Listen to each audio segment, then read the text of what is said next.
Yo, what up, YouTube? What's going on? What Welcome up? back. Welcome back. I'm glad to be back. How you doing, Babo? I'm doing great, man. Doing great, man. Glad to be back here on Who's the master? That's right. How's everything going? good, man. Just cold as you know what. God dang, dude. It's so cold. But I don't know if you guys have been watching the news, but here in Dallas in the DFW Fort Worth area, man, we're freezing over right now with this weird ice. And it's not snow, it's ice. It's super dangerous. Yeah, we've been thunder sleeted. That's what they're calling The it. new on the AC/DC news. song that's coming Yeah. out. Thunder sleet. That's right. But hey, we would still make it live. The dude abides, like it shows back there. Hey, listen, I want to start this podcast with a special message. Mayano, whatever you are that makes this that makes the sound mixer that I bought that was supposedly well reviewed, you can go fuck yourselves, okay? The biggest piece of shit that I've ever bought in my life is this sound mixer. It never works. And then the rare day that I get to work, we think we figured it out. The next podcast, like literally have not touched the thing since the last live stream. It now no longer works properly. Go fuck yourselves. You better sponsor me for this. I remember on Monday, it all of a sudden I was like, "You sound the best you've ever sounded." And Yeah. it's like, "Oh, great, we got it figured out." And then today, it's just like all of a sudden again the same problems. Yeah, seriously. Hey, if you guys know of a good sound mixer out there for live streams, let me know in the comments. There's nobody watching right now, so I can say the F word and get away with it. But when you come on later, you can go ahead and let us know. We got a lot to talk about. So for those of you that are joining us after, there's a lot of news that's popping off. James Gunn is a gift that keeps on giving. Since we started this podcast, James Gunn has given us more stories than he has movies that he's actually made. Yeah, he's just look. I got all these thumbnails, dude. It's just like everywhere you look, it's like, oh, old Jamie Gunn. Yeah. Oh, Jamie Gunn. And then this is the latest news. This is what's really got me excited. I really thought that J.J. Abrams was going to be doing a Superman movie, but you ain't even read that comic book or watched the animated movie, Holmes. No, dude, I have, and I told you that I own the All-Star Superman on DVD. You haven't read the comic book? The comic book has got the best story. Yeah, we talked about it with Frank Quitely and Grant Morrison. And do you know which show I'm talking about? The one with his pops, where he has a conversation with his pops? I can't specific. It was so long ago, man. I mean, what is that, like almost 20 years ago? Where his pops dies. I do remember that happening, and I remember being very emotional. Yeah, that's that. I can't believe they didn't put that in the animated movie. That was by far the best story. It's they chop so much stuff when they make those animated movies. Did you ever read Superman Red Sun by Mark Millar? And then did you watch the animated movie? Okay, Superman Red Sun is a great. It's a what if Superman landed in communist Russia. Yeah, it's Elseworld. Right. Now, the way it ends is Superman allegedly sacrifices himself for the betterment of mankind and realizes that Lex Luthor is the one that needs to. I'm massively spoiling this, so sorry. Needs to be the one that rules, right? And him and Lex Luthor come to this understanding, and Superman, quote unquote, sacrifices himself. But then you find out at the end that he didn't really die. He just kind of took a backseat and let Lex Luthor make the world a better place, and was kind of incognito. And then Lex Luthor grows older and has a son and has a grandson and has a great grandson, and then the sun that orbits around the Earth goes red, and Superman's watching all this as a passenger, and all of a sudden he loses his powers. And then the sun that centers around the Earth goes supernova, and we meet with Lex Luthor's great grandson Jor-El, and he's preparing a spaceship to send his son off a planet that he knows is doomed. And his wife calls him Jor-El, and then we see the spaceship fly through space, hit a wormhole, and land in communist Russia. And we realize that Superman and Lex were related the whole time. And they changed that ending in the animated movie, which I don't know why. Well, they always change stuff up, man. They always change stuff up. And sometimes I think they do it just to do it. Yeah. Well, that's a great segue, because talking about shaking shit up, changing stuff up, that's what James Gunn came there. James Gunn wasn't playing no games, fam. Golly, he ain't no lie, dude. I mean, he just came in and was just like, this is what's happening. And I'm sure him and Peter are agreeing on everything, but yeah, dude, shaking it up. All right, let's talk about the big one. The one that we were all anxious to hear about, that everybody that is a DCEU fan was just saying, listen, what are they doing over at WB and DCU? When are they going to give us what we want? When are they going to give us, Bobby, Creature Commandos? Yeah, I'm not so sure that I'm super excited about that. I don't really know what to say. It looks Suicide Squad-y to me, but I think that's why he wants to do it, because it's definitely like offshoot, bottom of the barrel characters. Guys, I never even heard of this comic. I don't know who the Creature Commandos are. I can guess. I mean, they have a picture of them in this article I'm looking at right now. Let's It go looks ahead. like Weasel is in there, maybe. Yeah. And the only reason I know Weasel is because of James Gunn. Right. Okay. Sean Gunn A playing. 7-episode animated series. So you're already out, Bobby. Okay. Written by James Gunn, that is already in production. Originally a team of classic monsters assembled to fight Nazis, because that's why we always assemble classic. Like, this is not anything new or groundbreaking. How many times have we seen classic monsters fight Nazis? Like, seriously. Dude, I got to figure out how to start getting drops in here so we can get Donald Nazis. Yeah. The voice actors have yet to be cast, but the executives are looking to find people who can voice the anime characters and also portray live action versions when the anti-heroes show up in the movies. There you go, Bobby. You can play Weasel live action. Yeah, well, so Sean Gunn got himself another role with Weasel. Yeah. I think that's what James Gunn's whole goal in life is, to make sure his brother keeps working. Well, I like Sean Gunn and I like James Gunn too, but I liked James Gunn before Guardians of the Galaxy. When he was doing Guardians of the Galaxy, I have to say it made sense for him to be handling wacky characters, a group of that, but I wasn't sure how he was going to handle the Marvel universe. You know what I mean? I wasn't sure how he was going to handle this blockbuster property, which I was very pleased at what he did. But to be fair, the characters he used lended themselves to that, because it's not like he was taking on, hollowed characters that everybody had this. But he did a great job with incorporating just the right music and making the character, really obsessed with the music you're hearing in the soundtrack. And he just did a really good job of making a tight package. You know what I'm saying? To where it's like, all right, it's like, I didn't know I like Guardians of the Galaxy, but I do. And that's pretty hard to do, to introduce those. But, Suicide Squad, he kind of did the same thing. He just took all these random characters and killed them at the beginning, and still just used characters you knew pretty much. I like what he does with all of his stuff. I think Suicide Squad is my least favorite of what he's done, but for the most part, I really liked Guardians 1 and 2. I love Slither. He produced Brightburn, which 2 of his other brothers wrote and did that. Which he's got like 5 siblings that are all in the movie industry. Yeah. So yeah. I'm looking forward to everything that he's going to be doing. I'm not saying it's all going to be knocking out of the park. And look, I'll give it a shot. Creature Commandos, especially if it's rated R. It's one of the draws in for Invincible for me was that it was rated R. I also listen. I didn't enjoy his run on or his movie, Suicide Squad movie. Prior to that Suicide Squad movie, the only thing that had stopped James Gunn was his Twitter account. He was like on a roll, with the exception of his pedophile tweets, which, by the way, when I first heard about that, I was like, oh, he just made a couple of jokes. Who cares? Then I saw the amount of tweets he put out there that were pedophile jokes. It was a lot, guys. It was a lot of tweets, Like, they were all jokes, but why are you doing like 30 pedophile jokes on Twitter? I will never understand. He was just in the moment of shock rocking, Yeah, I guess. Like, this guy thought he was going to do a comedy routine on pedophilia in Hollywood. Dude, but if you look at some of the stuff that Howard Stern used to say, dude, I don't know how that guy's not canceled.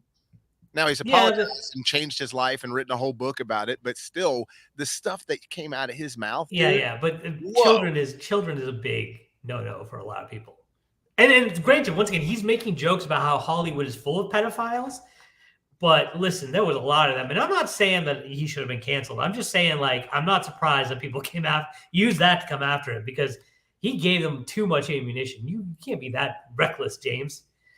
But think about some of the stuff that we've said at the Blue Goose late night, 100%. But I don't know if even we would have been dumb enough to tweet a bunch of pedophile jokes. True. And that's one thing I've been really good about staying away from is social media and outing my own self. Yeah. I mean, listen, I've got some radioactive tweets out there probably.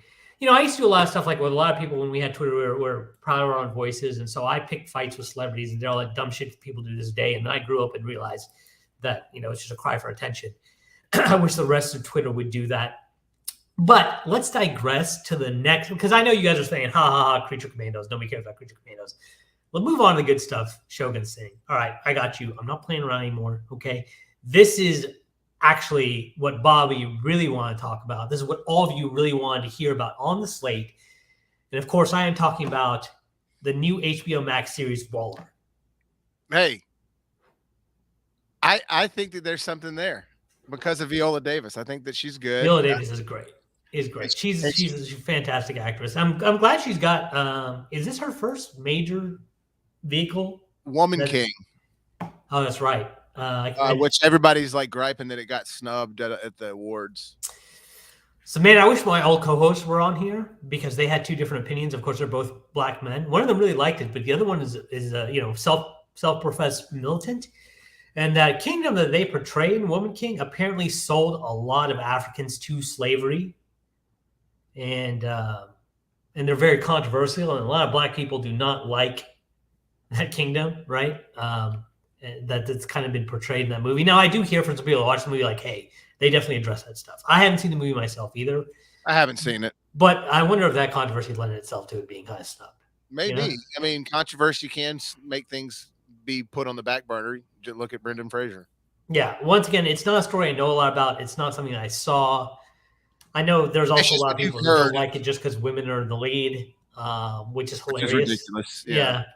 And listen, but there are times where I've definitely seen some properties where a woman, like, what was that one Netflix vehicle where they cast all the girls as super spies? Like, God, I wish I could remember who was cast. The 455 or something like that. Yeah. It had like Jessica Chastain, or Penelope Cruz, and I remember that. I never saw it. I just heard horrible things. There is a dope scene that I did see from it because I think Daniel Kaluuya is the villain. And Sebastian Stan's in it, right? Yeah, I didn't even know that this was a scene for the movie. I just saw it on Twitter and I was like, oh, that's a dope scene. But there's these two guys freestyling. You see Daniel Kaluuya like all being in their freestyle in a weird Daniel Kaluuya way where he's just like right up in one of the guy's face, staring at him while he's freestyling. But it seems like he's really vibing to it. He's rocking what they do, and he's just jamming their freestyle. And then also one of them stops, and he just pulls out a gun, shoots the guy. And then the other one has this panic look on his face, and he goes, run. And the other guy starts running, and he shoots him. And that was apparently from that movie, which was a dope scene. But I heard terrible things about that movie. And I haven't watched it. I mean, it came and went for sure, but yeah, I do love Daniel Kaluuya, but I mean, he definitely unfortunately, the actor is only as good as his director, and then vice versa. Well, back to Waller. It's now I haven't watched Peacemaker. I wish Asmaniac was online with us because I know he loved the show. You love the show. My whole problem with Peacemaker is listen, I can't see Peacemaker. What do you mean? I mean, I just can't see him.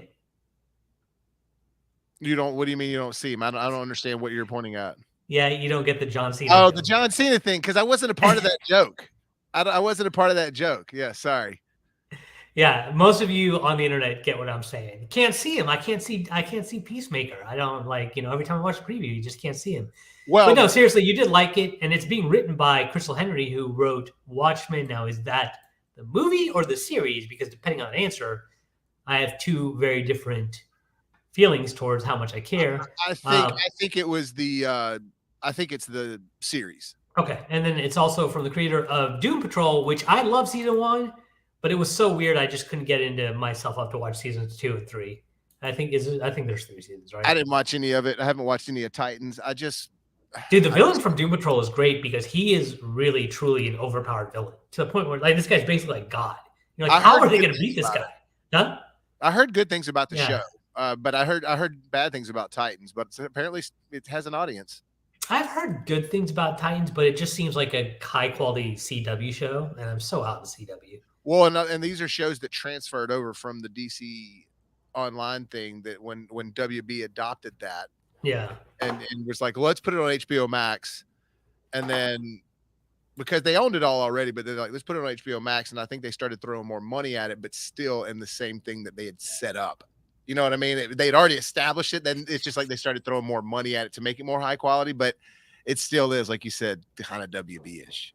Yeah, I forgot to put up the banner, by the way. Apologies. It's up now. We're still going through the story. It's better late than never. Barely started. Barely started. So you watch Peacemaker. So the people that watch Peacemaker, Phenomenal. I highly recommend it. Some of the best stuff that DC's put out in a long time. Does that make you excited for Waller? It does. That's part of the reason I am excited for Waller, because one, she is a part of Peacemaker, the show. Her daughter is a part of Peacemaker, the show, which that's not like a spoiling thing. You know who she is in the show. You know what I mean? Mm-hmm. But she's not like a little girl. She's a grown woman. Her daughter is.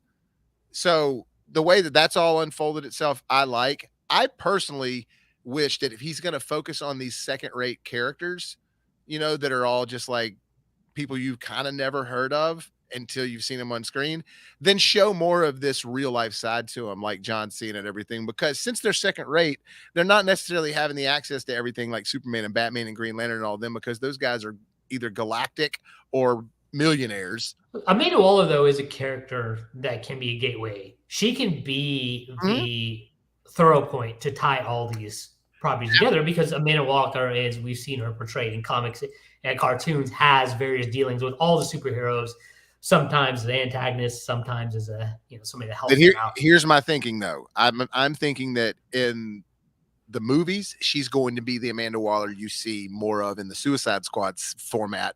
But I think considering what happened in Peacemaker, and I'm obviously not going to say anything because you haven't seen it, and considering that she is a part of that show, I think we're going to see more of the mother Amanda Waller, who's still, yes, in charge of all this stuff. I'm already out. I don't want to see Mother Amanda Waller. No, but what I'm saying is that there's going to be personal involvement with her instead of her just being like, you got to do what you got to do, cold woman, press the button. We're going to try to give her some there's going to be personal stakes involved, considering what happened. And we're not talking about her, Amanda Waller, to be like, make sure you put a coat on. That's not what I'm saying. Oh, is it your first day of school, sweetie?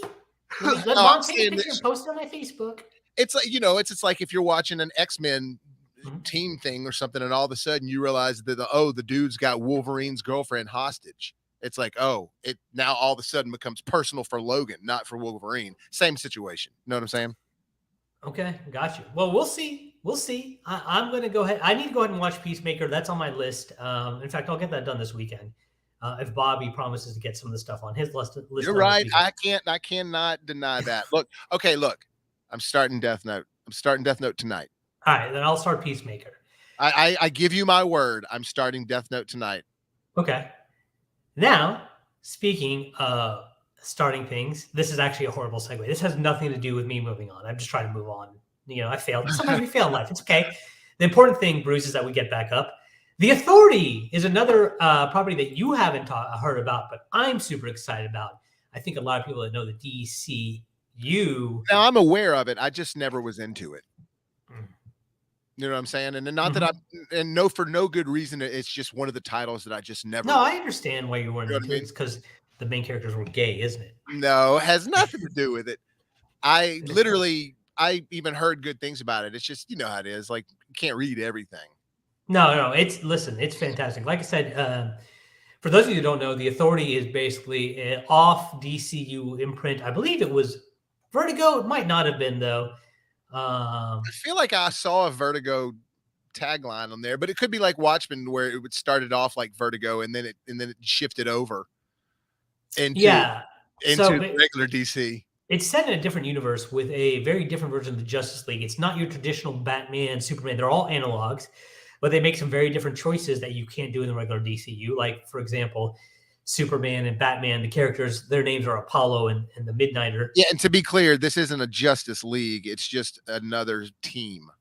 Right, it's an analog Justice League. Right. So Midnighter and Apollo, which are basically Superman and Batman, are gay lovers, which might throw some people off. But I mean, we all had our doubts about Superman and Batman anyway. I mean, come on. But the thing that made this comic really was the choices they took, and back in the day, this was a who's who of creative teams. For example, Warren Ellis and Brian Hitch, right? That was one of the runs. Brian Hitch, probably the biggest artist back in that time period. We're talking early 2000s. Warren Ellis, huge writer. Also, a lot of you who have seen that fantastic Castlevania series that I wish Bobby would watch, but I know he won't. with no one else running that. Mark Millar and Frank Quietly, of course, a lot of people know their X-Men run. That's a classic. Also, All-Star Superman run by them was a classic. We'll talk about that a little bit later. They also had a great run on The Authority. And then Grant Morrison also did a run with Gene Ha, another fantastic artist. And then Keith Geffen did a run. Christus Cage and Derek Robertson did a run. So basically, if you were a top-tier artist, author combination back in the day, you did run on The Authority, and it was probably highly acclaimed. So there's a lot of good stories to pull from. And everybody like wanted to be a part of it as a creator. Yeah. And like I said, they take a lot of chances with that you can't normally take with the regular Justice League. Like a lot of things you can do to increase the stakes, like kill off characters. So I think it'd be pretty cool. Let's read the description. A movie based on a team of superheroes with rather extreme methods of protecting the planet that first originated in the late 1990s under influential imprint known as Wildstorm. So apologize, it was Wildstorm. Run by artist and now head of DC Publishing, Jim Lee. So another artist that was a part of that run that I forgot of. One of the things the DCEU that is not just a story of heroes and villains, said Gunn. Not every film and TV show is going to be about good guy versus bad guy. Giant things from the sky come and good guy wins. There are white hats, black hats, and gray hats, added Safran. They're kind of like Jack Nicholson and A Few Good Men. They know what you want them on. They know that you want them on the wall, or at least they believe that, which I think is a perfect description. Gene Hackman and Crimson Tide, same type of situation. And look, that's one of the reasons I love The Boys so much. It's because, while there's bigger picture stuff going on, that seems like annoyances to them. What matters to them is the stuff that's going on between them and the hatred and the feuds and you know what I mean? More of the grit. And like you said, there's people that are actually just genuinely evil that are supposed to be good. Like Homelander, what a great character to watch. Yeah. And it's I want to see more stuff like that. It's kind of in between because with the boys, they're all fuck ups and they don't really care about the bigger picture. The Authority does. They are trying to protect you, but they understand the ends justify the means. And sometimes they have to go to extremes and do extreme things. They don't care about how people look at them at the end of the day, right? They're about getting the job done. So if people got to die, people got to die. If they got to make sacrifices to people, they got to make sacrifices to people. It just is what it is. They're not about the photo op. Yeah, exactly. They're not about, what the tabloids and papers are going to say about their actions. They just know they got a job to get done. Planet's at stake. We're going to get done. Whatever we need to get done, we need to get done. Even if it means sacrificing people, we got to do it. Obviously, I'm looking forward to the Superman. I'm looking forward, and we hadn't gotten to it yet, but any of his new creations of all of the famous characters we know. I'm looking forward to see what he does with that. But because I don't know much about the Authority, I'm looking forward to going into this and seeing like a new. I find myself being more excited about this one kind of over anything. Yeah. So we're going to hold off. We're doing the classic writing trope of building to the meat and potatoes, right? So let's go down to the next one. I was going to do another tease of this is what you want to hear, but you guys are sick of that already, right? You can't kill a joke. You can't run a joke into the ground. Let's move on to Paradise Lost. Okay. The duo described the HBO Max series as Game of Thrones style drama set on the all-female island that is Wonder Woman's birthplace, Themyscira, filled with political intrigue and scheming between power players. It takes place before the events of the Wonder Woman films. Bobo, I'm going to make a prediction. This one is not going to see the light of day. Yeah? Yeah, I don't like this. Sounds great this looks like something, smells like something to me that sounds great in concept. Nobody's going to be able to pull it off. And at the end, it's just going to stay on the drawing board. It's never going to get off the ground. Really? Why do you not think it can be pulled off? Because of like the scale of them trying to create the whole like Amazonian world and the Paradise Lost vibe? Yep. And I don't think people are going to care about, I think once you put Wonder Woman in that setting, like if you just did Amazons and did a political intrigue series around Amazons, I think people would be like, oh, interesting. But when you throw in the whole Wonder Woman Themyscira, immediately they're like, listen, if I'm going to watch something on Wonder Woman, I want to watch superhero shit. I don't want to see Game of Thrones, right? So I just don't think it's going to work. Now, is he saying like Game of Thrones?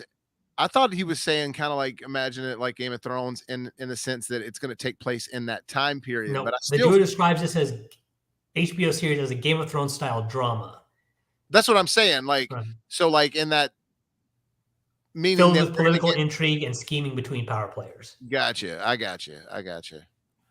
Yeah. Well, You don't think, but I mean, even in Game of Thrones, we still get dragon fights and power, and we still get the White Yeah, Walkers. once again though, if you did Game of Thrones on Krypton, I don't think people would have given it a chance. I just don't. Right? Once again, I think you could do Paradise Lost as just like this is just a series by Amazon. It's got nothing to do with Wonder Woman, and you might be able to get people's attention. But as soon as they hear, oh, this is Wonder Woman's, but Wonder Woman's not in it. Okay, well then I'm out. Right? And I just don't think people would care about it. We'll see. I mean, I would assume if they're going to do this, they would be smart enough to have traces and hints and flavors of hinting to Wonder Woman somehow or another. You know what I mean? Did you ever watch Krypton? No, and I didn't care. That was actually, I didn't watch the whole thing, but from what I saw, that was actually a really well done show. But once again, it was like once again, it's a show that was written above its weight as far as CW shows. It was actually well written, actually had a lot of intrigue. The special effects were pretty good, right? I think that was actually, it was on Sci-Fi as a matter of fact, not even on CW. But it's about Krypton that, and there's no Superman. There's going to be a Superman eventually. It's all about time travel and Superman. And nobody cared at the end of the day because they're like, listen, Krypton, no Superman, I'm out. I'm sorry. I'm not going to watch it. And it's at the end of the day, none of it matters because it's all leading up and going to something that you already know is going to happen. You know what I mean? Yep. So yeah, people aren't going to care. If you tease them superheroes, they want to see those superheroes. I think the only one that really worked for was Gotham. And even that show was god awful. I hate Gotham. Yeah. So sorry, I don't mean to be a basher on things, but that one was just wrong. Even if it gets off if this gets off the island, no pun intended, I don't see it lasting. So yeah, I think this one, Paradise Lost, is my bet for failure. Let's move on to before we move on, let me ask you got any last thoughts on Paradise Lost? No, I mean, look, I'm interested in checking it out because if it looks good, if it looks like something cool, like the way Avatar looked or the way Prey looks, or, if they're in some sort of cool jungle setting and there's real things going on and it's like that, then that's cool. But if it is like if it's super dialogue driven, like hardcore dialogue driven, and like you said, just talking about political intrigue and all that, and there's no action, then I mean, I don't know. We'll see, but I'm going to give it all a shot like I always do. But I'm not, I'd be lying if I said I'm just super excited about it. Well, we give it the Willow shot, though. That's a new term that we're going to coin on this podcast. More than one episode? Yeah. Well, to be fair, I watched the next one, but I didn't go any further. Yeah. Well, I mean, still, we didn't finish, right? So that's what we'll now refer to as the Willow shot. I gave it the Willow shot. Yeah, no, that's great. I love it. Well, I'll come up with a graphic for that. Yeah, the old Willow shot. We'll show a picture of why am I drawing a blank on his name? But the guy that plays Willow and the leprechaun, we'll show a picture of him as Willow looking down at a dead leprechaun going, and that's the Willow shot. Okay, so let's move. I want to say the big players for next, so I want to move on to this next one because nothing makes me laugh more than hardcore comic book fans trying to convince people that Booster Gold's a real thing that they should care about, and nobody cares. But everybody's always talked about how he was like this cult fan favorite, but I never read him and I never knew about him. They even put him in Smallville. Yeah, no, hardcore comic fans love them some Booster Gold, and for some reason they think we all will too. And I like Booster Gold, but I'm a comic fan. I don't think regular people will like Booster Gold, but I do think it's quirky enough premise to where, unlike Wonder Woman, it'll get off the ground, and if it's well written enough, it could take off, and maybe finally comic book fans can be vindicated and Booster Gold can turn into a thing. But I got to tell you this right now, nerds. He's not really a thing. You just wish he was, okay? Well, is there ever been like Booster Gold series ongoing, or does he just show up in things? He just shows up in things. That's what I always thought. And comic book fans, oh my God, it's the Booster Gold episode of Smallville. It's so great. Nobody cared. Nobody cared outside of you. Yeah, I've never understood it, to be honest with you. And I'm not trying to hate, but I'm with everything you're saying. I'm agreeing with. Never really understood the Booster Gold. Yeah, you see how it is, guys. He lets me get all the hot takes in so I can get all the heat, and then he just kind of silently agrees. It's very genius. I like it. Well, yeah, I couldn't say anything before you stopped. You want me to interrupt you next time? No, I'm just kidding, man. I'm just kidding. Let's go ahead and read the description. An HBO Max series based on a unique, lesser-known hero. You hear that, comic fans? Created in 1986, Safran said of the series, it's about a loser from the future who uses basic future technology to come back today and pretend to be a superhero. Gunn described it as imposter syndrome as a superhero. Well, I mean, and if depending on how they tackle it, if it's tackled in a way to where it's kind of, remember James Gunn did Super, and Super was really good, and that guy is not a good guy in that movie. He's crazy, No, no, but it's a good movie, and it so it just is. depends on how they do it, how they actually approach it. Yeah. Note to Peter Safran though, when you're selling your IP to the public, don't call him a loser. It's about a loser. Yeah, Yeah. that is but I mean, they also call the Losers Club. Those the kids in it. So That's true. That's true.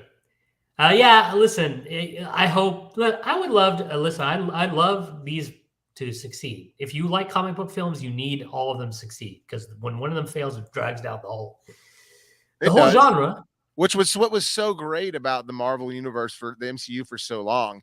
Even when it was like one that didn't hit on all the cylinders like you wanted, it still wasn't like a bad, like, oh, this is terrible. It's just like, that one was kind of missing something. But for the most part, they were all still solid, Yeah. So if Booster Gold does come out, I'm hoping you nerds finally get your wish and he becomes something. So let's from order of least excited to most excited, and I think I can speak for both of us on this one because I think for most people this is the most excited. You and I have a little bit of trepidation towards it though. The Batman sequel, Yeah. given So, the fantastic title, The Batman 2. yeah. Well, and sometimes I don't mind it when they do that. You know, I think that is kind of fitting for this movie. Like if they were to put a tagline title on it, it would almost be like trying to make it more than it is inside the package. But like if it's just The Batman Part 2, it's like, all right, well, this is another sequel to that other Batman movie. I always thought The Batman was a stupid ass title. And to be honest with you, the one thing in the comic books that's always bugged me is when they're referring to him as the Batman. It's like I just don't feel like anybody. I feel like people would just say, "Is that Batman?" People Yeah. don't say the Spider-Man, Yeah, exactly. the Superman. I don't know. I've always had some problems with that, but they try to put that "the" in there to make it more like, "Ooh, the Batman." And I don't know. I'm with Well, you. let's read what they have to say about this. They, by the way, I should credit these guys. I'm reading this off the Hollywood Reporter. So, I don't want to be one of those YouTubers that doesn't credit where I get stuff from. So, Hollywood Reporter, this is where I'm getting all this stuff from. You can go ahead and check out their fantastic site. That's a really good, well put together website. I have all the movie sites. I don't know about the material that they put on here as far as how accurate it is, but the site itself looks beautiful. So, good on you, Hollywood Reporter. Pattinson will continue to portray the Dark Knight in at least one more crime saga movie directed by Matt Reeves. The movie, the executives revealed, will be released on October 3rd, 2025, and is being titled The Batman Part 2. 2025 is going to be a very big year for DC, crowed Safran. Superman, Batman within the same year. We'll talk about that in a little bit. But that's a long ways out. 2 years, right? And the Batman came out last year, right? So 3 years since the original one's release. And no word on if Robert Pattinson will actually be less broody and annoying in this sequel. Well, I mean, if they do, they'd have to write in an excuse as to why he's happier. Yeah. It could be because of Selena, so who knows? But Selena would make me happier. You know what I'm saying, fam? tell you what, great casting, by the way. Zoe Yeah. Kravitz looked just like at least like the more modern Selena that's been created. She looked a lot like her. Didn't somebody pass on that role originally? I know Isaac Gonzalez wanted the role, but she didn't get it. It went to Zoe Kravitz. I'm not sure if somebody had passed on it, but check. No, what I was going to say that I have read that it is set that they finalized it will be a trilogy.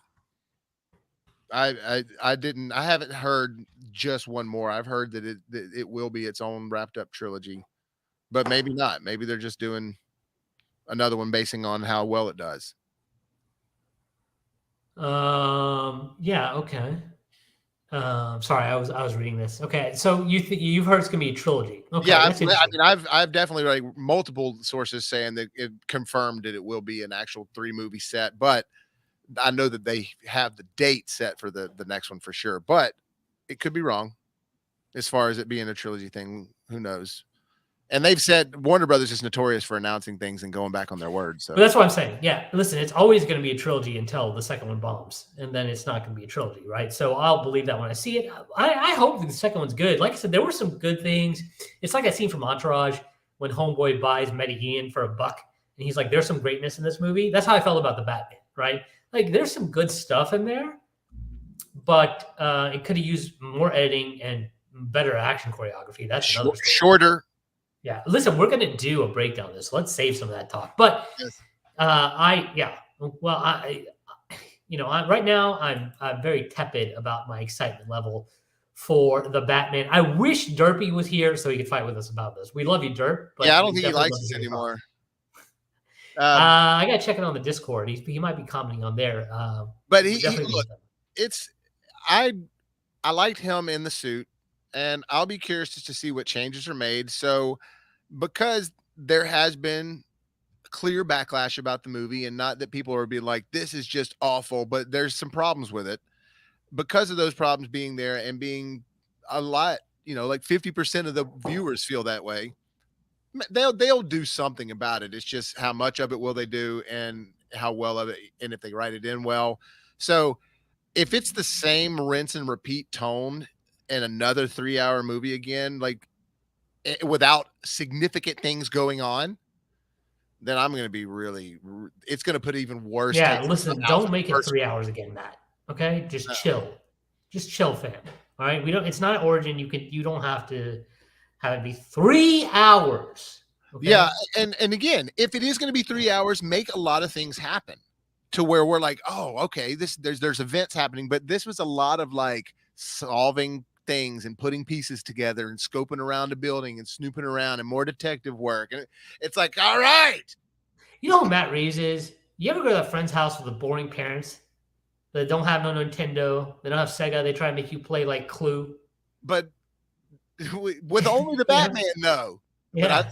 But I look, because I love all his other movies. Listen. I'm just not sure he gets this character. Yeah, he doesn't get excitement. Okay, not from a comic perspective, because the action scenes were whack, and like you said, too much detectiving. And I understand a lot of people get mad about like that was the best part. You're right. It needed to be there. It hadn't been there in prior Batmans, but it doesn't need to be there for 3 hours. It doesn't need to be majority of 3 hours. That's boring. Right? Too much of a good thing to be interwoven. It needs to be part of the fabric, not the fabric. There are some great suspense thrillers out there with some great detective scenes that just make sure they keep the tension high while you're going through those detective scenes. That's what it needed to be. It wasn't that, right? And look, that looks good. I'm satisfied with that look right there. That's cool with me. So like, that's not the problem. It's definitely the feel and the tone. Yeah. And the Bruce Wayne. Bruce Wayne was a big problem. For sure. Once again, we should table this. I feel like we're letting a lot of good stuff out of the bag that we need to save. So let's move on to the next one. And since I want to go in order of most to least interesting, I think we're going to go ahead and focus on lanterns. Now, for the longest time, there was a Green Lantern series that had been in works for HBO. That has been scrapped. So that never saw the light of day. That got what I think is going to happen to Paradise Lost happen to it. Okay. And that was a Jeff Johns joint, and it was going to be called Green Lantern Corps. Greg Berlanti is long in the works, Green Lantern TV series. So Greg Berlanti is the controversial guy behind a lot of the CW shows. That's not taking place. In its place will be the new take on the space cops with power rings. Our version for this is very much in the vein of True Detective. Safran described it's terrestrial based. It will feature more prominent Lantern heroes, Hal Jordan and Jon Stewart, and is one of the most important shows that they have in development. It plays a really big role in leading into the main story we are telling across film and TV. My first thought is, True Detective is True Detective because you have some very flawed characters. And if that's what they're going to give us, because Hal Jordan has a potential to be that, and even Jon Stewart has a potential to be that, that's cool. I think that'd be really cool. But if you think that you're going to take some other elements from True Detective and make it interesting, may I point you to True Detective seasons 2 and 3? Well, 3 was good, but the rest of the seasons outside of True Detective, outside of season 1, are not considered as highly acclaimed. Yeah, I have to watch 3. 3 was good. 3 was good, but I've heard that everybody talks really highly of 3. 3, the ending, that guy likes his endings a certain way, and it disappointed a lot of people in season 3. But I mean, if you know that director, that's what you're going to get. So over under percent wise, Guy Gardner showing up in this? Because he said more than just it'll be focused around Jon Stewart. Sure, yeah, he seems like a fan of Lantern, so Guy Gardner will be a fan of, or will be in that. Here's the thing I want to say to Guy Gardner fans: the same thing we said about Booster Gold applies to Guy Gardner. I've always liked Guy Gardner a little more though, because the way that they portray him sometimes being a jerk and kind of a piece of trash and like really having no integrity. Like, Yeah. so like he's always stuck out to me because of that only. He's a fun character, but I don't know if like he's a main character. Yeah. So what He's I'm saying is this but will they include that in this sort of, I think so. Yeah. I mean, could it lend itself to a good, seedy story? yeah, I think so. And I think they're gonna have a lot of cameos by characters that you love, because that's gonna be the hook, is for the fans to get them on board first, right? Sure. So it makes sense. Is this going to interweave a greater villain of Sinestro or Parallax? Parallax would be cool. I mean, to the bigger picture is what I'm saying. Not well, you can have both. You can have Sinestro leading to Parallax, or you could Right. do. Green Lantern had some good rogues back in the day. You could do like Mongol. There's a lot you could do in there, right? So we'll see. We'll see. You know what though? I think we've all wanted to see Green Lantern in space, right? That's why we thought the first Green Lantern sucked. The only good thing about it was when he was in space. That's what we wanted to see, and then instead we got him in some random There's a super generic desert. Yeah. So yeah, I think this got a lot of promise. So I'm excited to see what they do with it, but not as excited as I am for some of the other properties. And this is what you guys really wanted to talk about. This is what we call a tease. We made you guys stay for the good stuff. Okay, so where to go first? Let's go ahead and go with The Brave and the Bold. This is the introduction of the DCEU Batman, said Gunn, of Bruce Wayne, and also introduces our favorite Robin, Damian Wayne. Pause. Hollywood Reporter. He's my favorite Robin. I don't know about everybody's, right? That's him on the top right there, by the way. Yeah. Who is a little son of a bitch. This is according to James Gunn. He is. The movie will take inspiration from the now classic Batman run written by Grant Morris. Then that introduced Batman to a son he never knew existed, a murderous tween raised by assassins. It's a very strange father and son story. And importantly, it will feature a Batman not played by Robert Pattinson. So we have not done our casting call on Batman. Timothy Chalamet, Damian, or Batman. Which one do you want to be? Well, that's okay. How young are they going to make Damian? Because in the comics, he's relatively young. Yeah, he's a tween, right? That's what they said there. So, I mean, I don't know any tween actors. James Gunn knows all the tween actors, not me. Easy. No, but you know what I'm saying? Like, so with Timothy Chalamet, he's way too old for it. Yeah, but he looks young. But I still think he's too old. Tom McGuire played a high schooler when he was 45. Right, but at least he had the stature and he was a shorter guy. Timothy is a taller dude. I don't think he could. He weighs like 100 pounds. Yeah, I mean, do we want that? A skinny, rail thin Damian Robin? No. Well, if it's a tween, you're not trying to get yoked, Damian. He's still too tall, man. I'm telling you. He's way too tall. Yeah, I don't know. They'll find some good tween actors for that role. Frankie Muniz. Yeah. One of the kids from Karate Kid. Yeah, you already got Sholo, which we haven't even talked about, the Blue Beetle movie, which is apparently still greenlit, but and he says that it's good. James Gunn, and apparently these are all leading in each other. And they said Shazam was leading into Aquaman or Flash directly into it, but we'll see if that's something they've just tagged on and added. You know what I mean? By the way, yes, we've heard that Zachary Levi said some stuff that pissed off Twitter, and like James Gunn, we really don't care. It's not going to affect. James Gunn said, listen, if I had to cancel a movie every time an actor said some wild stuff on Twitter, I wouldn't have gotten a job. He didn't say that last part, but that's what we all know, right? So, wait, what happened though? Apparently, Zachary Levi said some stuff on Twitter that pissed off a bunch of people. What'd he say? Let's go ahead and look that up. Yeah, I didn't hear anything about this. Oh, Zachary Levi. Because he's got usually has a pretty good reputation, right? Yeah, but Twitter doesn't take much. I've never had that keyboard courage, though, dude. That's never been an issue for me. I've just stayed away from it. Yeah, I mean, a lot of times, though, it is just like a joke. Sure. Right. But you know how texts, even with your own friends, text can be misconstrued. Okay, so this is a retweet. So this is even worse. Chuck and Shazam star Zachary Levi brewed a social media storm after expressing his distrust for pharmaceutical giant Pfizer in a tweet.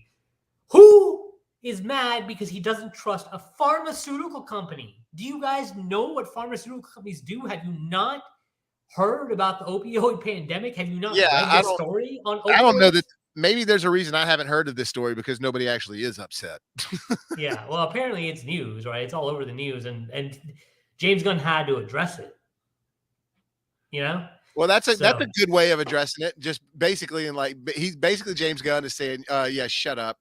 So basically, the people are mad is because Pfizer is, of course, closely tied with the vaccine, and people are taking this anti-vax comment, which it might be. You might be anti-vax, and I got my vax, and I believe in the vax, and if you don't, whatever, hopefully you don't have kids that you're fucking over by it, but it's a thing, and I respect everybody's rights to their thing, whatever it is. As long as it doesn't affect me, I don't care. If you die early, it's on you.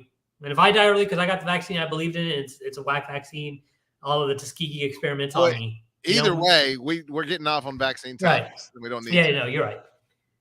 But seriously, yeah. James Gunn said, I don't care. And we don't care either. So forget about it. It's who do you think's gonna play Batman though?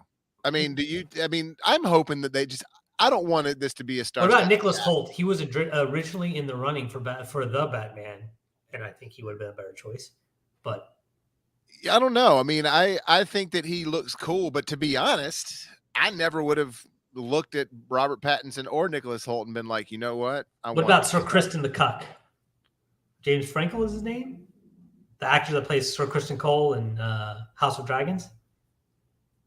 Oh, yeah. No, I don't think he's got enough of a too handsome. No, he's too soft.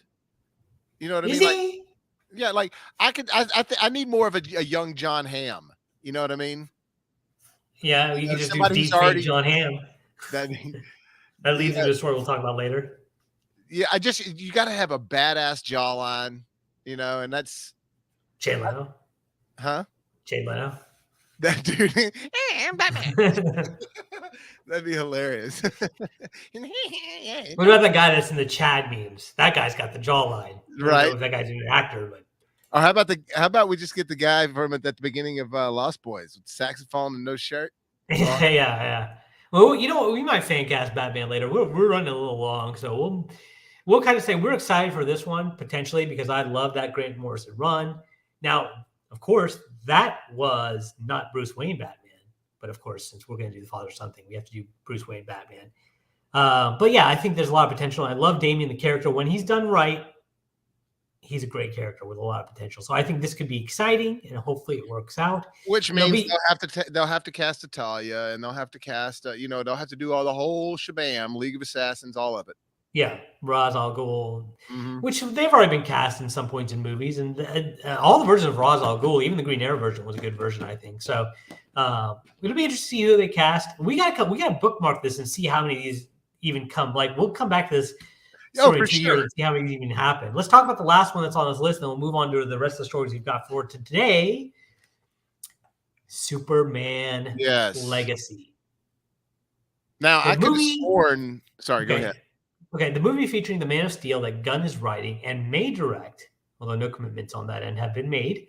While the previous two titles are meant to be aperitifs, God, that's so hoity-toity, the way they put that, in Safran's words, Superman is the true kickoff for the duo's DCEU plans. It's not an origin story, Safran said. It focuses on Superman balancing his Kryptonian heritage with his human upbringing. He is the embodiment of truth, justice, and the American way. He is kindness in a world that thinks that kindness is old-fashioned. A release date of July 11th, 2025 has been penciled in. This is the mistake that Steiner made. I like the direction they're going into it. Just because the other heroes are dark does not mean Superman needs to be dark. And in fact, I think it works even better with him being a contrast to us being darker as a society, right? I agree. That's sort of the light of Superman, and I don't think it was so dark in Man of Steel, but it was definitely way darker in Batman versus Superman. And it wasn't dark. It wasn't light enough in Man of Steel. I'm not going to say it was good enough, but it was definitely lighter than it was in Man of Steel. And by the time we see Justice League, it's just like, I don't know. They just didn't get the character of Superman in that. You're right. And by the way, be another Batman. By the way, I don't know if you know this, but there are ardent Zack Snyder hardcore fans on Twitter, like really making Zack Snyder was right a thing. Like if you just knew the world through Twitter, which I would feel really bad for you if that was your life, but you would think that Zack Snyder was the most beloved, comic book director in history of mankind. Like he's got a lot of hardcores on the internet. So I just wanted to say this to you. I'm not saying his vision was bad. That choice was wrong, but we do understand from what I've heard, it was the executives that pushed him to make Superman dark. Like more like Batman Begins. Batman, right? Right. It just does not work for that character. So no, it doesn't. And look, I mean, again, part of what you with this whole sun thing, that's what you see with Superman. Does he have dark moments and dark times? Of course, but as a character at his core, he is light. And yeah, he's James Gunn is writing it, and up until Guardians 3, which we'll see at Guardians 3 if it's going to have more of a serious tone than the prior movies. Up until that movie, I don't remember him doing anything really all that serious. He's always had kind of a lighthearted tone. He might have serious moments, but for the most part, what drives his movie is a lighthearted, comedic, fun, kooky vibe. And Superman, while it needs to be light in the sense that Superman needs to feel like a savior and a delight, it still needs to have a very highbrow, take it seriously tone. I don't want to see a goofy, quirky, gimmicky. I don't want to see Smallville or Adventures of Lois and Clark Superman. You know what I mean? Well, but we won't. I think everybody loves the Richard Donner Superman, which that oafish Clark Kent wasn't really canon. I don't think until that movie came out, but it worked. And for a lot of people, that's still their quintessential Clark Kent portrayal. Sure. I'm just wondering if he's going to write this, and because I've still always had this feeling that J.J. Abrams is going to direct a Superman movie because he signed this huge deal with Warner Brothers, like multi-million-dollar deal with Warner Brothers. Listen, lens flare would never be more appropriate than in a Superman movie where you're going to have tons of shots of the sun flying into the sun. This is like his wet dream. Like he wakes up with wet bed sheets thinking about all the lens flares he could do in the Superman movie. What would you do if it was written by Gunn, directed by JJ? Would you be cool with that? Dude, it's tough to say because I loved the first Star Wars movie. I even liked the second one. But then he's done some trash, like the Rise of Skywalkers. Now he got put in a bad spot. Movies. Huh? I mean, the second one was the worst of the Star Trek movies, but it was still good. But I liked what he did with those. Yeah, and you need to update that. Now, hardcore Trekkies though hate it, and I understand because that Star Trek was never about action and pulse pounding action. It was about the exploration of space and meeting new races, and listen, I love the Star Trek Next Generation growing up, and it wasn't really all about action, But I like the flavor that he added to this and the way he did it with the Kelvin timeline, and it was a different timeline. It sort of sits in its own pocket to where you can still do these Star Trek films that are more political if you still want. Yeah, I mean, think about the time that it came out. It was a rise of Marvel movies. You couldn't get away with not having action in a blockbuster at that point in time. Mm-hmm. It just was not going to work. And so he did a good job updating it for the time. I know a lot of hardcore Trekkie fans hate it. I understand that. I can get where you're coming from, but I personally enjoyed it. I really liked the movie. I had a great time watching it. But The Rise of Skywalker was trash. And once again, he got put in a bad spot with that movie. I get it. I don't fully blame him for that. But with that being said, it does mute my potential excitement for J.J. Abrams' movie. Gotcha. It's been a while since he's directed anything. But hey, he's got the patent. Like you said, he's wanted to do it for a long time. So he's going to go in there and roll up his sleeves and really. Well, why not treat like the Superman movie with a little bit, like not every hand on deck, but a lot of good hands on deck. Because one of the reasons that the prequels for the Star Wars movies don't work is because George Lucas tried to edit, write, direct, produce, do all these different things for the movie. When it's like, dude, for a budget on a movie on this scale, you need a team, bro. Yeah, and he's not the best Star Wars writer out there, right? They're like Star Wars stories written by other people. I'm not talking about obviously the latest trilogy of sequels that was trash, but like the other stories that are out in the universe are far better stories than what he wrote. The best Star Wars story wasn't even directed by him. Empire Strikes Back, right? Right, Aaron Kershner, but it still was written by him. It was, but he made a lot of changes to that script. Yeah, I mean they did, which is not that. I mean that sounds like it's taken away from him. That's stupid. Obviously, you can make changes to a script. I'm not going to say like you have to get it right the first time, right? But like, Hey, dude, Derpy, we just were talking about the Batman. You know? Yeah. But we're gonna table it though. Yeah, you have to go back and watch. But we're glad you're here, buddy. Yeah, thanks for We missed showing you. up, man. You're the only one. Yeah. Yeah, listen, I guess people around the rest of the world might be dealing with some of this weather and For sure, man. Yeah, yeah. different time of the day, but Yeah, so listen, the Superman, like we said, I'll mute my assignment until I find out who's on board. But especially if they do something based on that All-Star Superman, that Grant Morrison run, my opinion, I'm going to go ahead and say it the best Superman story ever told. And there's some good ones out there. Whatever happened to the Man of Tomorrow, that's right off the top of my head. Red Sun. There's a lot of good Superman stories out there. There's some that I'm missing that I know I should be saying, but I'm just blanking on them right now. There's quite a few that I know I'm missing. But those, yeah, Superman I would put All Star Superman up there. Huh? Superman for All Seasons. That's just a classic Loeb and Sale. Superman Blue. But yeah, I would put All Star Superman above all of them, in my opinion. He said it's influenced by that for sure. Yeah, that to me is where the route they need to go. So let's go ahead and wrap it up with the rest of the stories. We got a little bit more time here, and most of these stories we're going to run through pretty quickly. So we just talked about the new DC slate. More on that news on the DC front. Dicked around. So in a conference call, James Gunn talked about the previous WB executives, and he did not hold back. He said they pretty much didn't know what they were doing, and he talked about Henry Cavill, and he said it was basically a shame that he got dicked around by the previous regime. Took a lot of shots to the old regime in general, which is, once again, really something that doesn't happen with these types of calls. He added at one point, there was the Arrowverse, there was the DCEU, which then split, became the Josh Whedon Justice League at one point, in the Snyderverse. At another point, there's Superman and Lois, there's a Reverse Verse. There are all these different things, said Gunn, referencing projects as a CW slate of shows, and Matt Reeves and Batman. And even us, we came in and did Suicide Squad, and that became Peacemaker. All of a sudden, Batmite is a real thing.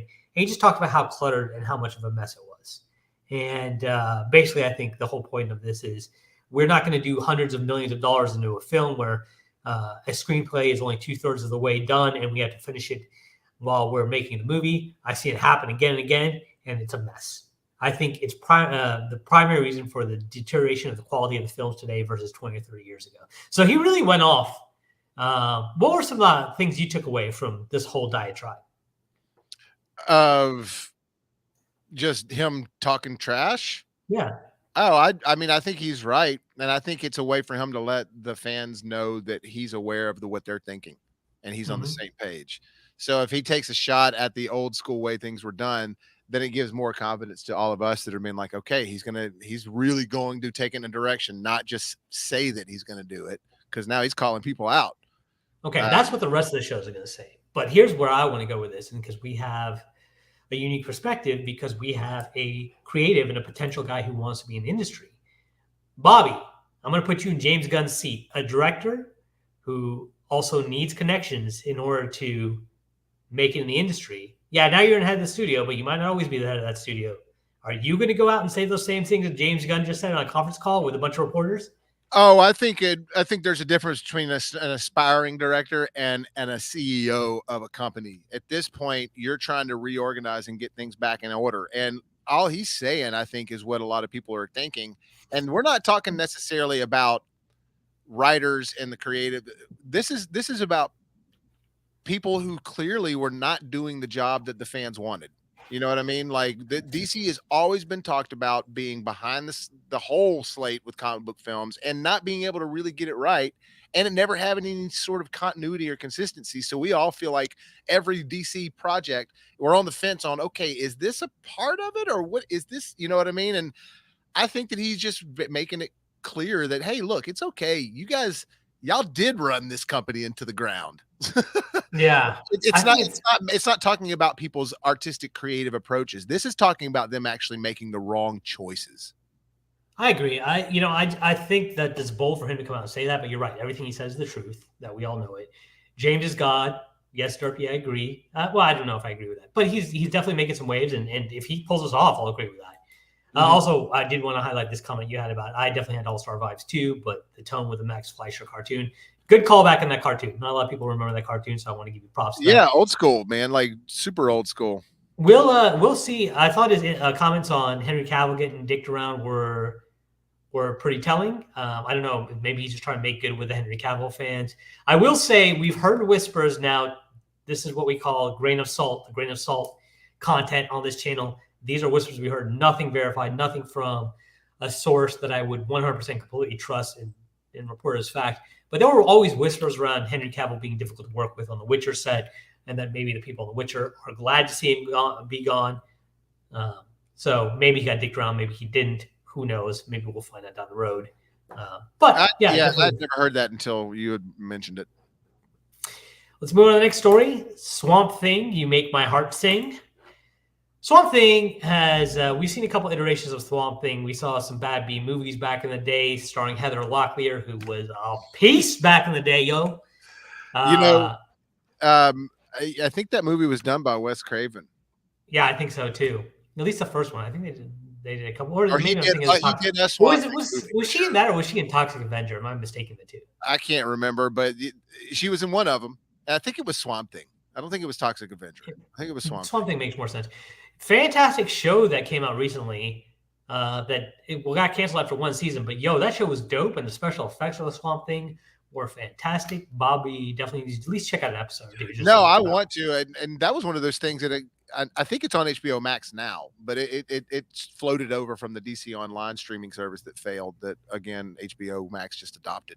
Also has Crystal Reed, who is also a dime piece and also very talented actress. And the show was really well done. I wish we could have seen more of it. I would like to see what they did with it. But inevitably, like a lot of those, unfortunately, those DCU properties, it's always the first season's so great. I can't wait to see the rest. And then after that, it goes. So maybe it's better off that we didn't get a season 2. But there's going to be a new Swamp Thing in plans, according to Peter Safran and James Gunn. And rumor has it that James Mangold is looking to direct. So any thoughts on that? Well, I'm in if he's directing. I mean, that's just straight up. I don't know any other way to say it. I really like what he does. I feel like every movie I've watched him do, he's clearly become a better director every movie. Not saying that I like Ford versus Ferrari more than I like watching Logan, because I just like the content of Logan better. Yeah. But as a filmmaker, you can see when you watch Ford versus Ferrari, I mean, that there's a reason it got nominated for multiple Oscars, because it's an amazingly made, visually stunning film to watch, while it's got really gripping story behind it, great acting, all of that, writing, all of it. And I think that if you look at everything that I've known that he's made, it's just he's gotten like 200% better every movie. So I'm really excited that if he's doing it, I'm in. If we start putting more memes in the show, which we probably need to do, that are popular, the "he just doesn't miss" meme would be appropriate for James Mangold. Because, I mean, outside of Wolverine, which that's studio interference, right? Everybody knows that. The first half of that movie was phenomenal. The James Mangold half of that movie was phenomenal. And then the studio half sucked and drug the movie down. Yeah, he just doesn't miss. So what movie is he coming out with recently that I keep telling you I'm not interested in seeing? And then you keep Indiana Jones. Yeah, what's that? Indiana Jones. Yeah, that's right. I'm like, hey, I don't want to see it. And you're like, James Mangold's directing every single time. I'm like, okay, I will see. Yeah, I mean, that's actually, I hate to say this because I love Spielberg, but I even think, oh, what up, Ez? We were just talking about you guys. You guys are now showing up at the end of the. We might have to go another hour, Bobo. We might have to just redo this whole thing from the top, straight from the top. I could. But no, I wasn't really excited about a new Indiana Jones movie because I was thinking, oh, Spielberg doing it again. When I heard that Mangold was doing it, to me, that's like, oh, it has new breath in it. So I'm excited. And I think Spielberg was even not wanting to actually direct another one. Yeah. So, but again, yes, he brings excitement to the project in general. All right, let's we got a couple more DCU stories here. Then we can wrap up the DCU portion. We can kind of address these at one. For all, Peter Safran commented on the Batgirl cancellation and credited Zaslav for canceling the film, saying it was unresellable. It was just that bad, huh? Yeah. Apparently, it was that what was bad. So bad about it. I don't know. I know there were a lot of scenes of Brandon Fraser and the lead actress, whose name is slipping my mind, beating each other up. I don't know if that turned the execs off or what it was, but apparently it was not that good. Also, and this is once again a grain It of was salt because Firefly. yeah, this is a grain of salt because I didn't get this from a verified source. I got this from Discussing Films, which sometimes has true stuff and sometimes is not. Peter Safran did tease Aquaman 3. Once again, I did not see that anywhere. That is a I've publication. read that in a couple of places though, saying that, and I feel like that James Wan being having a big deal with Warner Brothers might have something to do with that. Being like they're Yeah, all like at the round table and they're like, okay, we'll just finish this out. And James like, I want to do my Aquaman 3. I've made you guys a shit ton of money. I want my Aquaman 3. And they're probably like, okay, yeah, we don't want James to get mad at us. I'm not it's saying funny you say that because I can see that happening. it's funny you say that. Is Kevin Smith involved in it anyway? I heard he was going to be a part of it, but he couldn't fit in the airplane seat to Yeah, make it to the pitch meeting, and so he wasn't going yeah, to be part of it. yeah. Maybe 2 years ago. Guys, 4 years like a year and a half ago, I was 320 pounds, and so you may be appalled at me making these fat jokes, but for me, it's a show of progress, and I can make these jokes now. It's empowering, so I hope Yeah, you understand. he's like Anshul's mentality is it's like I beat him, I conquer him, and then I kill him. I hate him. Yeah, After exactly. that, That's right. I am them. I join them, beat them, hate them. Yeah, exactly. So yeah, okay. So we'll see what happens with all that. We'll kind of wrap up here on the last few stories. First of all, let's talk about this one. It's kind of interesting. There is a new movie coming out as I pull up the story with Tom Hanks, Robin Wright, and it's a Robert Zemeckis movie. And the actors are going to be de-aged using the Metaphysic AI tool. And you may be saying, what the hell is the Metaphysic AI tool? Tom Cruise deep fakes on TikTok. If you watch that wonderful channel or the equally wonderful Keanu Reeves deep fakes, they're phenomenal. Also, anyone that does deep fakes, Bob and I were talking about Gemini Man and how awful that movie was and how bad that technology, supposed de-aging technology, looked. Deep fakes does it so much better. Yeah, it's because there's no, it's not like a layer. It's not like a layered like graphic on top of something to switch something around that looks like it's been drawn or animated. This is actually it's AI. Yeah. It's I don't know any other explain it, but it's like it's making you tricking your eye and brain to thinking that's actually the real person. Yeah, it's pretty crazy. So one of my favorite deepfakes is the one where they did Arnold as the villain from Old Country for No Men. Oh, yeah, So they deepfaked Arnold's face over Anton Chigurh, that's the villain's name, over his face, and then they had an actor that does a great Arnold impression. Could have been as Maniac, because I hear you do a great one. Do all the lines as Robert Chigurh from No Country for Old Men, and they do it over all the scenes. Hilarious and very awesome at the same time. So that's the reason we brought up the story as Maniac. You're right. Robert Zemeckis, Robin Wright, Tom Hanks film, not high on my list of movies to see either, but the aging technology. Forrest Gump too. Yeah, my the aging technology definitely has me interested. That's why I brought up the headline: "Deep Fake Tom Cruise." Let's move on to our final story of the day. Back like a Will Smith slap. Oh boy, he is back. We're getting a lot of Will Smith vehicles. First of all, we're getting Bad Boys 3. Shout outs to the 7 of you that watched Bad Boys 2. No, Bad Boys them to make Bad Boys 3. Bad Boys 4. Oh, Bad Boys 4. I'm sorry. 4. You're right. Part 3 was Bad Boys for Life. You're right. That's what I meant. Bad Boys 2 was still decent. Bad Boys for Life was almost the best one, man. Really? I never watched it. It was the most successful. It's really good. Well, the rest of the world, I didn't watch it. But it was good, huh? No, it did good. Like I said, it wasn't like oh, this is stupid. Like it wasn't directed by Michael Bay. They understood they needed to switch that whole thing because then it was just going to be an explosion, spinning camera mayhem fest. So it's like a team of these two directors, but because of the success of Bad Boys for Life, they had greenlit 4 immediately, but then the slap happened, and then they just canceled. Well, they postponed and put a hold on all of the Will Smith projects, but now it's moving forward because seriously, man, the third one, I had every intention of not liking it. It was good. That's funny. This is funny that you mentioned that. And we're going to go on to your other comments here before I go back to that. We need more Big Mama. Oh my God. It was a movie 2020, no, I think. Black Knight is hilarious. Yo, we all know Tiger King was a movie of 2020. It was. That's the only show we would have never watched if it wasn't for the pandemic. Also, Don't F with Cats, which was phenomenal. Yes, that's one. So the only role Martin Lawrence can get that leads into our last Will Smith story. Aladdin 2 has been greenlit because apparently Mina Masood could not get a role either. Even though this is a handsome son of a bitch. I'm looking at his pictures right now. Jesus Christ, this is a handsome brown man. Okay, well, did you see Aladdin? Did not. Okay, another one went into every intention of hating it. Really enjoyed it. Really? Yes. But you like some bad movies, though, Bob. No, dude. Why they're making a part 2? Something must have gone right with it. Well, remember, Mina Masood came out after the first Aladdin and was like, told people, was like, yo, people keep asking me if Aladdin made me a star. I can't even get auditions. Nobody will even call me back for an audition. Not a role. It's fine if I don't get a role. If I get an audition, I get a chance. I just don't get cast. That's one thing. Nobody even wants to audition. Auditions because he got typecast for the role, or I mean, that's weird. Because I don't look at that guy and think Aladdin. Asmaniac disagrees with you. Hey, that's right. You can. You can, but he disagrees with me about a bunch. It's directed by Guy Ritchie. What? Aladdin's directed by Guy Ritchie. No, well, that doesn't mean anything. Guy Ritchie's directed some trash too.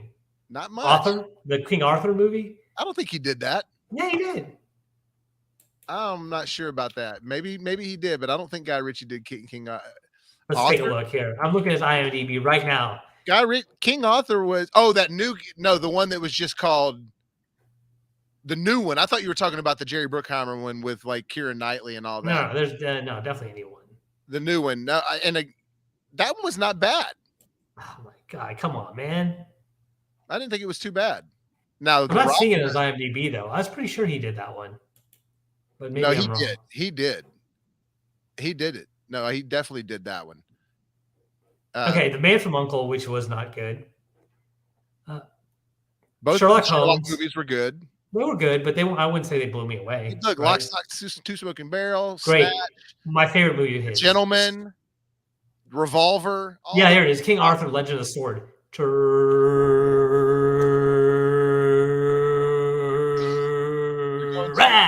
You're going too long with it. I know. I got to try to go longer every single time. That's what she said. Well, either way, Aladdin 2, they're making it. Mm-hmm.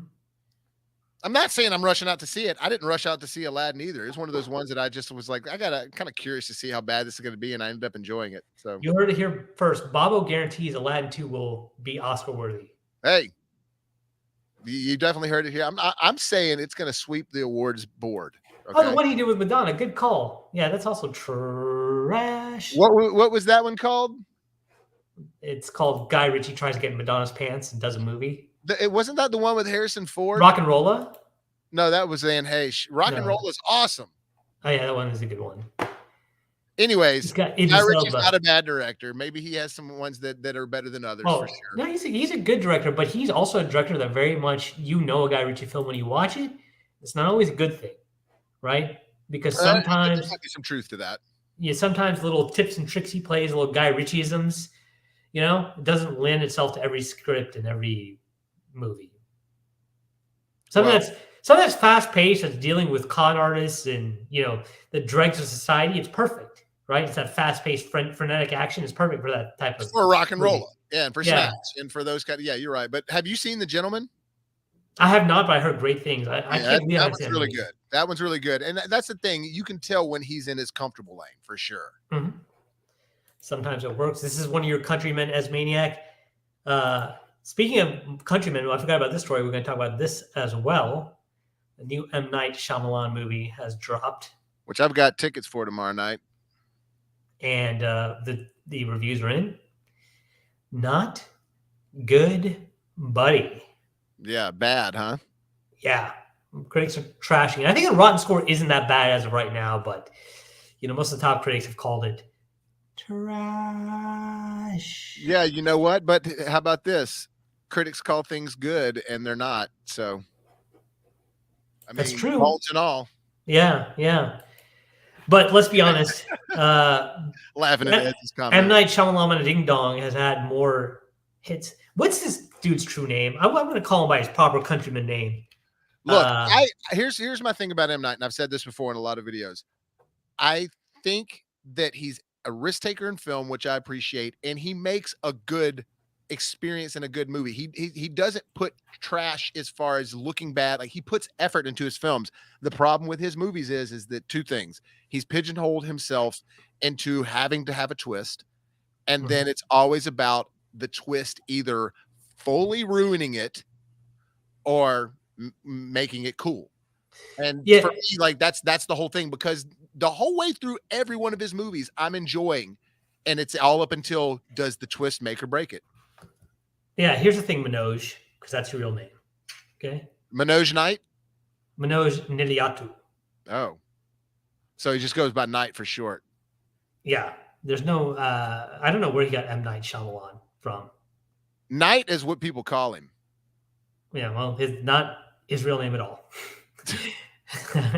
Knight is not a Knight. This guy is South Indian, right? That's a very South Indian name. Knight is not a South Indian term. So, listen, Manoj, let's stop doing the twists. Okay, nobody cares about your stupid twists. We all see it coming.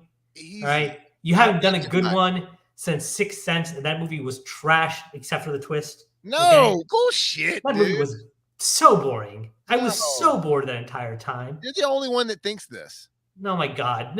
Everybody was bored until, because we all thought, because here's another thing he does. Manoj, you need to lay off the trailer bait. I went in there thinking I was getting a horror movie. It's not a horror movie at all. It's a movie about a person. It's a movie about this guy dealing with his life, right? It's got horror tactics in it, but it's not a horror movie. Yeah, but you're going expecting a horror movie, and you get, a movie about a guy who can't talk to his wife for obvious reasons. That was part of the beauty.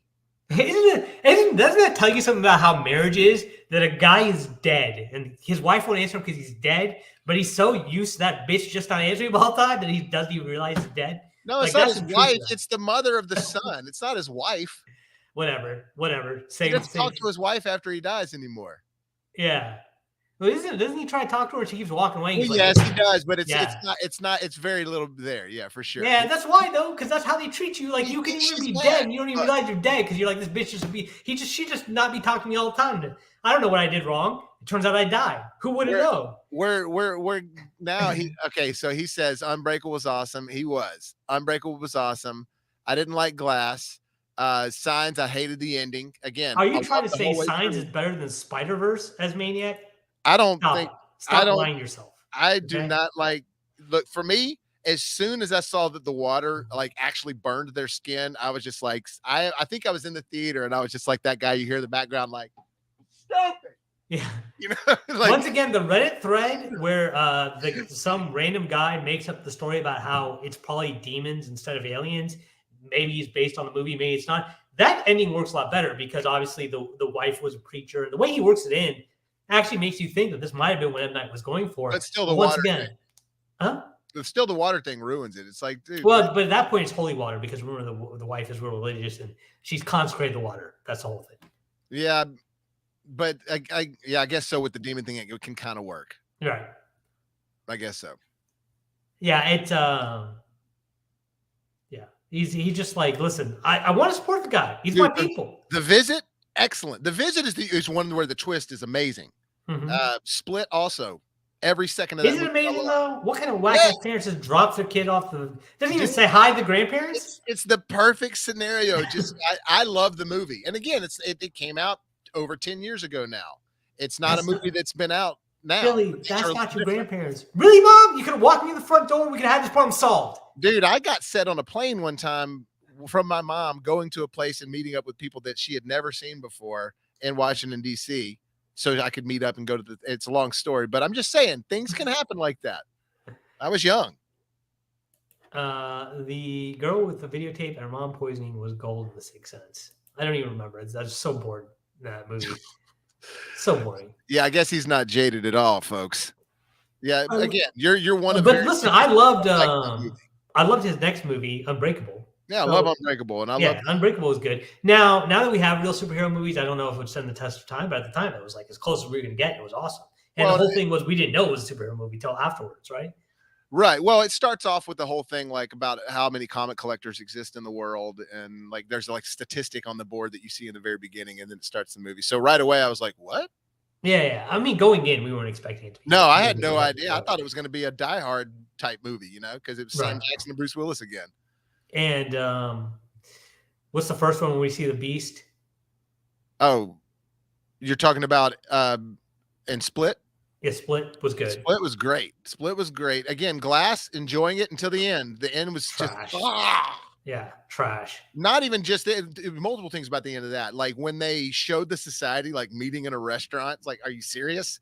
Yeah. They meet in the back room of a restaurant, and then the way that Bruce Willis dies, spoiler. Yeah, you can't take him out better than a puddle, fam. So, dude, he's not. Water doesn't make him immobile. He's afraid when he's fully submerged in water. Not his. Do you mean to tell me that he can't wash his own face? That was so stupid. Yeah. You know what I mean? Like that was the stupidest. I remember being really mad in the theater at that. Yeah. But anyways, like why are you scared of these superpower people if you can just wash their face and kill them? Right. So what are you so afraid of? Oh man, yeah. I mean, again, who greenlit that? What studio didn't? What studio? Dude, how bad is Bruce Willis's character fucked on Days It Rains? Yeah, right. That's what I'm saying. It's like, is he like in the corner in the middle of his home, like, oh, the rain? Yeah. Dude, Bruce Willis's character from Glass and the Wicked Witch of the West or whatever, East or whatever. No, well, what was that movie? Oh shoot. Which becomes her? Which bitch is the witch that dies after getting water dumped on her? In the Wizard of Oz? The witch? Yeah, the Wicked Witch, right? So Wicked Witch. I think it's the East, I think. Yeah.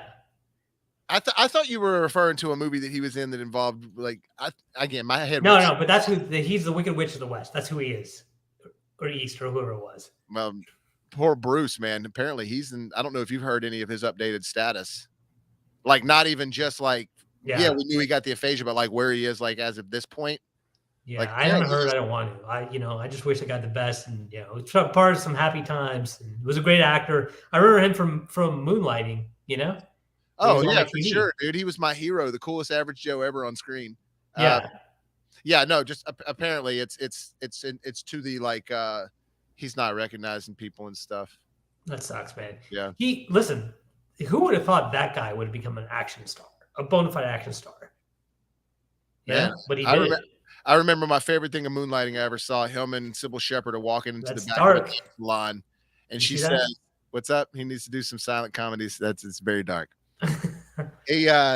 No, I remember him and Sybil Shepherd walking to the back of a nail salon, and he walks in there and he's like, "Oh, excuse us, guys." He's like, "She's here." He's like, "I'm here for a manicure. She's here for a woman cure." And I remember as a kid thinking that was the most clever, funny thing I'd ever heard my entire life. Now, again, that's a silly joke, but at the time, I thought he was the coolest guy ever. And that was before. What happened to Sybil Shepherd, yo? She was the biggest star, if I remember. She was a bigger star of the two, if I remember correctly. Oh, yeah. She was already a star when he started. He was a nobody. And she was already like, she was Sybil Shepherd. She had that name. She had the sexy 80s look and everything. And, dude, Butch was at his peak in Pulp Fiction. So badass. Yeah. God dang, that's a great character. Yeah. But no, I don't know if Sybil Shepherd's like Kathleen Turner, because Kathleen Turner, she had come down with some like sort of thyroid issue to where she had gotten really big, but like it made her get like big all over. Like her neck got big. It's unfortunate, you know what I mean? But Sybil Shepherd, I don't know if she just aged or what. I haven't seen her. Man, I was gonna make a joke, but it is really a sad fact of Hollywood. You understand why a lot of these actors just get bitter, because once you get a certain age, the industry's just done with you. Yeah, they just toss you aside. It's a little different today because of the amount of shows that are being made because of streaming platforms. So a lot of these people have more of a second life in their career. But it's like think about the people that were fully stars like in the 90s. They're nothing now. Yeah, we're gonna do that story kind of plays part in a review of a new movie we're gonna do called Babylon. I don't know if you've heard of this new movie coming out that we're supposed to do a review on. Yeah, but like I said, we'll wait till it comes out on Blu-ray. It just did come out Blu-ray. Yesterday?